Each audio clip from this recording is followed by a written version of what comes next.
This is a lore video by me. It is, in essence, a rabid fit of speculation, and should not be taken as fact, no matter how convincing a case it presents, or how many facts appear to line up.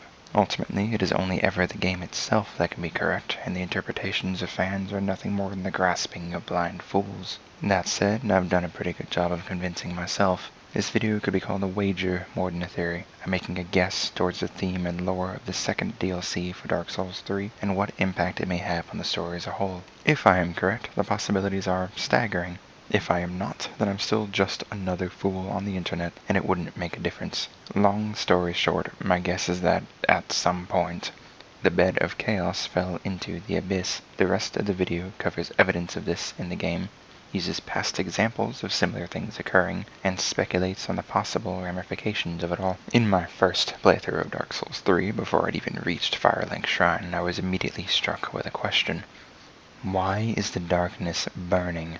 This was prompted by my finding an ember, which resembled the humanity sprite, on fire, and the peculiar fact that the unkindled character sought these rather than normal humanity. This second conclusion, that unkindled differ from undead, led me to wonder if the Dark Soul itself had been changed in some fundamental way. This subtle theme of fire and dark as one continued throughout the story, particularly in Lothric Castle and the profaned capital. Eudex Gundir's corrupted left hand resembles the gnarled roots of the bed of chaos, and in the lesser Pussaman enemies you see what appears to be roots of wood beginning to poke out of their serpent heads. Walking around the high wall of Lothric, we can see hollows slowly turning into elongated, spindly trees, and deeper into Lothric Castle we see the pilgrim butterflies, which look like these same trees grew wings and lit on fire. However, their attacks inflict dark damage, and the Dragon Slayer armor they're cluttered around is treated as an abyssal enemy in the game, being resistant to dark, weak to fire, and taking extra damage from the Farron Greatsword and Wolf Knight Greatsword.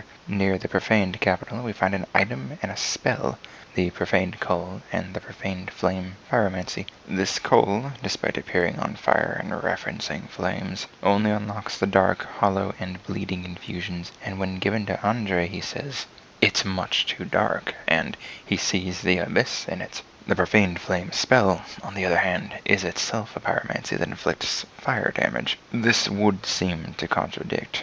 However, the description also states that it burned only humans who have humanity, and trace their lineage back to the Dark Soul. If the Profaned Flame is in fact abyssal, as Andre claimed, then this would be no surprise. It would have simply been burning on their humanity. This recurring idea of humanity burning isn't new to Dark Souls 3. All the way back in Dark Souls 1, the player character could offer humanity to a bonfire to strengthen it, and their ability to do this would be improved by finding the Rite of Kindling. The image attached to the Rite of Kindling was of a humanity sprite on fire, folded over in what appears to be pain, or just wilting, I guess. I can't tell the difference. The Artorias of the Abyss DLC brought us a more interesting example. One particular spell called an Abyssal Pyromancy, Black Flame. The significance of this escaped me until only just recently, because I'd forgotten one simple fact. Pyromancy is itself a product of the Flame of Chaos, or rather, its creation, as stated in the Demon's Catalyst description. Before the Flame of Chaos, the Witch of Izalith and her daughters practiced a now forgotten form of fire sorcery, explained in the Izalith Catalyst description. After trying to duplicate the first flame and creating the Flame of Chaos instead, pyromancy was born. Quelana is the only one who escaped the fallout and spread the practice of pyromancy, and taught people to harness the flames, with a cautionary tale that fire is inherently uncontrollable. Likewise, the creation of the Flame of Chaos has parallels in the creation of the Abyss. Ulasal exhumed the corpse of the ancient human menace, as Marvelous Chester states. His humanity went wild and mutated the citizens of Ulasal into bloat-headed monsters, and he fathered the Abyss, a vast expanse of darkness that continued to grow and erode away at the world around it, in which twisted abominations of darkness dwell. The Witch of Izalith tried to recreate the first flame and failed spectacularly, creating instead a chaotic flame that mutated the people of Izalith into demonic monsters and resulted in the Bed of Chaos, a, quote, twisted bed of life, unquote, that is the source of all demons, from the soul of the Bed of Chaos in Dark Souls description. In Dark Souls 2, the defeat of Manus caused the Abyss to fragment, but it started growing again as the four Queens of Dark emerged from the remnants. All that's left of the Bed of Chaos in Dark Souls 2 are a few winding roots, but it as well is still treated as a threat by Alsana that would consume all surrounding lands if left unchecked. Furthermore, both of these are referred to as sins throughout the series. In Dark Souls 2, the cracked red eye orbs are said to be born from sins. The Witch of Izalith's mistake is called a sin. Dark Souls 3 has the monstrosities of sin, so on and so forth. And just as the creation of chaos also created pyromancy, I speculate that the creation of the abyss led to the abyssal magic. Note that each dark spell in Dark Souls 1 calls itself an abyssal sorcery, and that the hexes in Dark Souls 2 are either direct imitations of the ones in the first game, or frequently call themselves a distortion of dark in some way. That these two different things, the pyromancy of chaos and the dark spells of the abyss, can be combined and used in tandem as with the black flame, is pretty significant and is foreshadowed by this one spell. Dark Souls 2 takes it up a notch, however. The Scholar of the First Sin edition introduced Aldea, the aforementioned Scholar of the First Sin, a character who resembles a large burning mountain of wood, coated in partially blackened flames and using spells that shared properties with hexes and pyromancies, brother to King Vendrick, who talks about using light and dark in equal measure, as he himself talks about finding a third path beyond one or the other.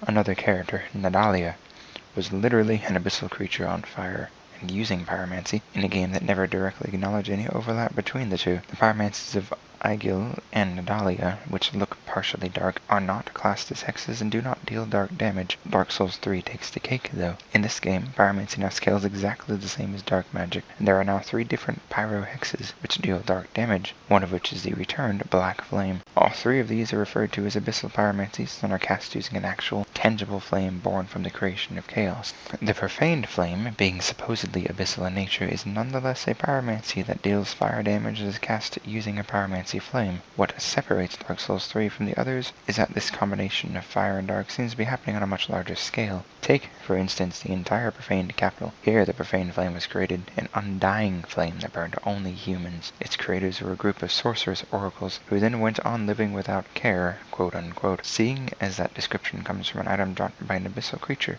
called the monstrosity of sin, I'd say its creation changed them, much like the flame of chaos and the abyss did to their creators. The real question, if you'll pardon my language, is how the fuck they did it. The flame of chaos was, as Corinx put it, fire tangled by a witch's hand. The abyss was the result of wild humanity from Manus' resurrection. What triggered the profaned flame? A couple months ago, I participated in a very interesting discussion on 4chan's Dark Souls General, of all places. A link to the complete discussion is below in the description of this video. Long story short, a number of interesting possible connections are found between the profane capital and Carthus. Consider the following points. Number 1.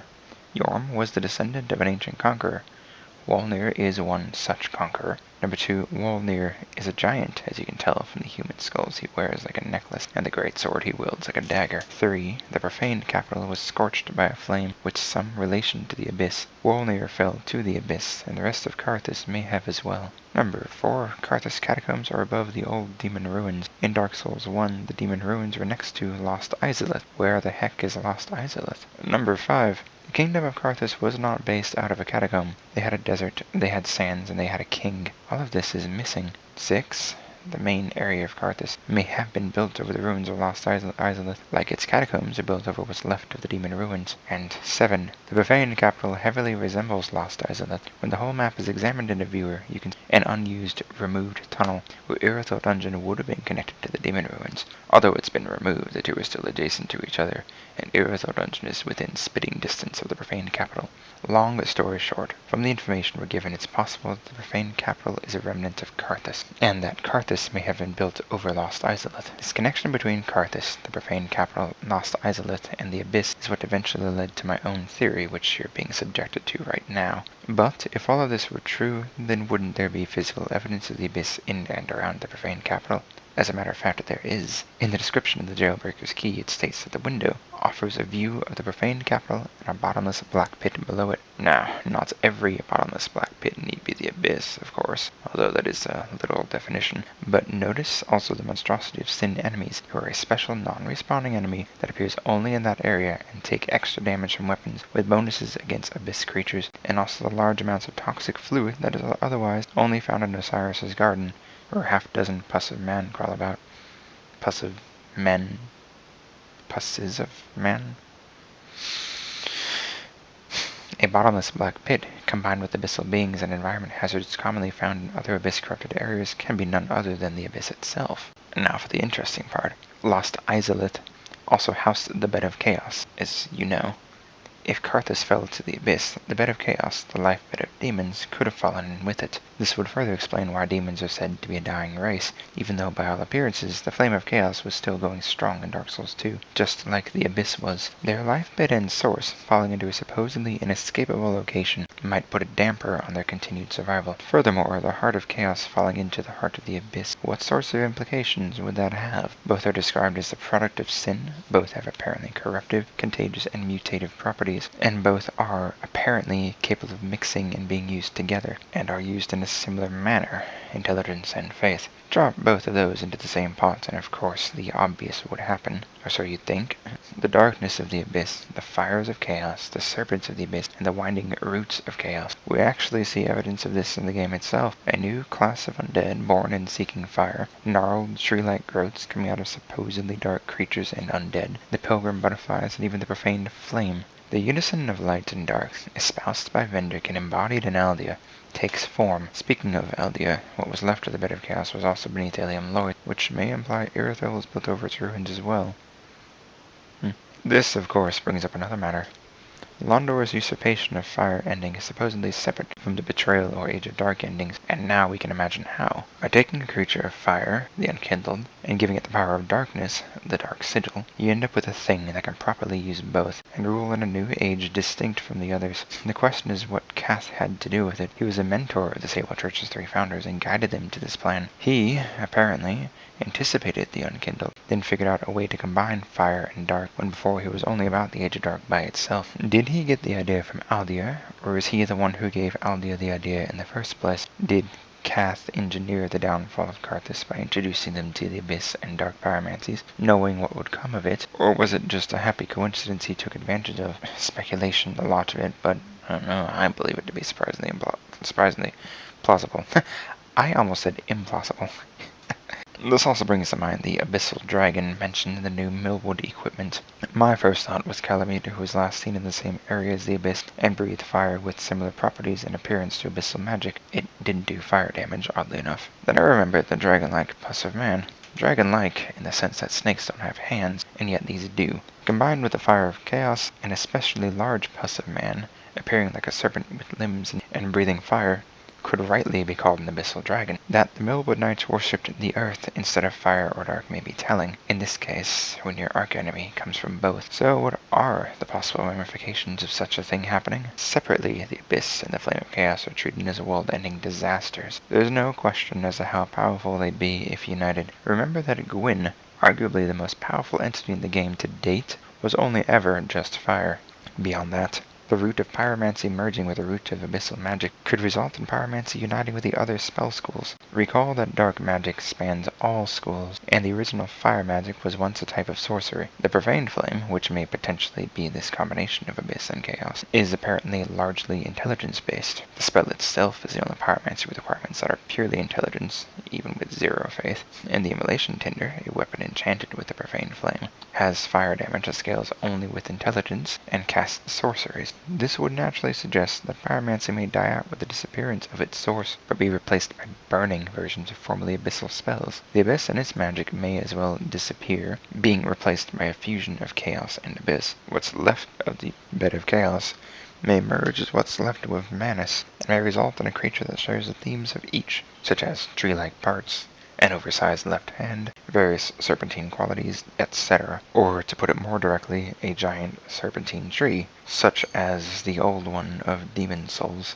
Notably, the Old One's Talisman of Beasts scaled with both magic and faith and could cast spells of all types. I am not saying the Dark Souls trilogy was a prequel to Demon Souls, or an origin story for the Old One. I am saying, assuming this guess is correct, that From Software may be looking to use certain themes they never got to finish in Demon Souls, such as things like the Storm Ruler, or so on and so forth. If such a thing were to happen, any sequel following Dark Souls 3 would not be recognizable as anything of the sort, from a lore standpoint, that is. The thing that made Dark Souls, well, Dark Souls, the distinction and cycle between light and dark, would be replaced with a combination of them. And potentially a magic system closer to demon souls. If combining the two also means pyromancy would be merged with abyssal spells, which exist as both sorceries and miracles, and I'm repeating myself. If that was planned from the beginning, then kudos to the story writer.